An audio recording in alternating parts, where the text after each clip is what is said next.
Finishing agent দেওয়া থেকে পানিতে আমার স্যাম্পলটা অ্যাবজর্ব করতে চায় না, অ্যাবজর্বেন্সিটা ভালো হয় না, প্রপার হয় না। সেই জন্য আমরা ওয়েটিং এজেন্টটা যদি দিয়ে নিই তাহলে পানির অ্যাবজর্বেন্সি শোষণ ক্ষমতাটা ফেব্রিকের মধ্যে বাড়বে, তখন ইভেনভাবে হবে। আর না দেখবো যে পানির কিছু অংশ কি ভিজছে আবার কিছু অংশ ভিজে নাই, যে অংশতে ভিজে নাই ওই অংশতে এফেক্টটা কম আসবে। সেই জন্য এগুলা আমরা খেয়াল করবো। হ্যাঁ, আমরা শেষ করবে তো তাড়াতাড়ি।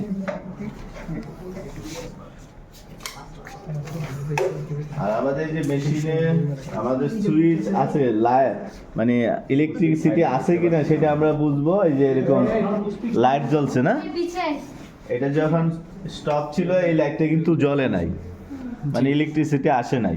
যখন আমরা এই যে অটো ভোল্টেজ স্টেবিলাইজার দিছি, অন করছি, আমার মেশিনে আমাদের লাইট চলে আসছে। এখন আমরা বলছি যে আমাদের এই স্যাম্পলটাকে একটা ফোর্স, এইভাবে একটা অপটিমাম ফোর্স দিয়ে আটকাবো। এটাকে এইভাবে ছেড়ে দিয়ে আটকে দিলে দেখবো যে আমার ফেব্রিক রাবার ডায়াফ্রামের যে এরিয়া সেটা সে কভার করে ফেলে, তার উপরে ফোর্স অ্যাপ্লাই হয় না, সে ছিড়বে না। একটু আটকে থাকবে না, সে অপুষ্টি না না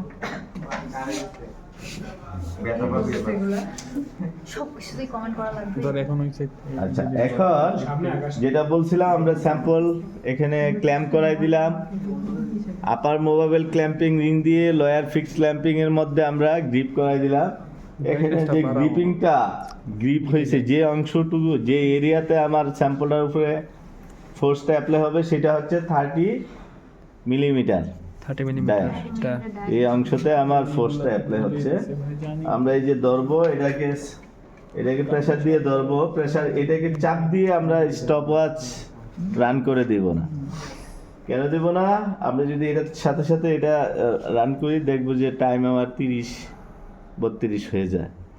আমরা ওই যে টেনজাইল যখন করতে যাব, আমাদের একটা ফোর্স এখানে জিএসএম এর ভিত্তিতে প্রিটেনশন জিনিস আছে। সেটা হচ্ছে যে আমি কতটুকু ফোর্স দিয়ে এটাকে স্টেট করার পরে তার টাইমটা কাউন্ট হবে, তো সেটাকে প্রিটেনশন বলা হয়। আমরা প্রিটেনশন ওইখানে জিএসএম এর ভিত্তিতে আমরা সেট করে দিই।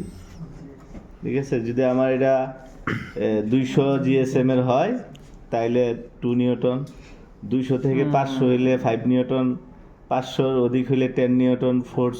আমি যে ফোর্সটা অ্যাপ্লাই করব, আমার যে ফোর্সটা দিব স্যাম্পলটাকে স্টেট করার জন্য, সেই ফোর্সটা আমি কতটুকু দিতে পারবো, নিজস্ব ফোর্স সেটা। আর যদি আমার ফোর্সটা আমি কম হয়, মেশিন সেটা কি করবে, রিকভার করবে। মেশিন ওইটুকু ফোর্স দিয়ে স্টেট করার পরে তারপরে তার টাইম কাউন্ট শুরু হবে। এখানে আমাদের ব্রাস্টিংটা যেহেতু ম্যানুয়ালি, এখানে আমরা যেটা আইভিউটা আমাদের খেয়াল করতে হবে। আমরা এখানে চাপ দেওয়ার পরে ফেব্রিকটা যখন একটু রাবার ডায়াফ্রামটা ফুলে যখন একটু স্টেট হওয়া শুরু হবে, তখন আমরা টাইমটা শুরু করব। তাইলে আমাদের টাইমটা ঠিক হবে, নাইলে টাইম মেজারমেন্টটা বেশি হয়ে যাবে। আর টাইমের যে ইয়াটা হয়েছে 20+-3 বা অনেক ক্ষেত্রে 20+-5, 15 থেকে 25-এর ভিতরে যদি আমার সময়টা থাকে তাইলে এটা অ্যাকসেপ্টেবল ভ্যালু। 15 থেকে 25।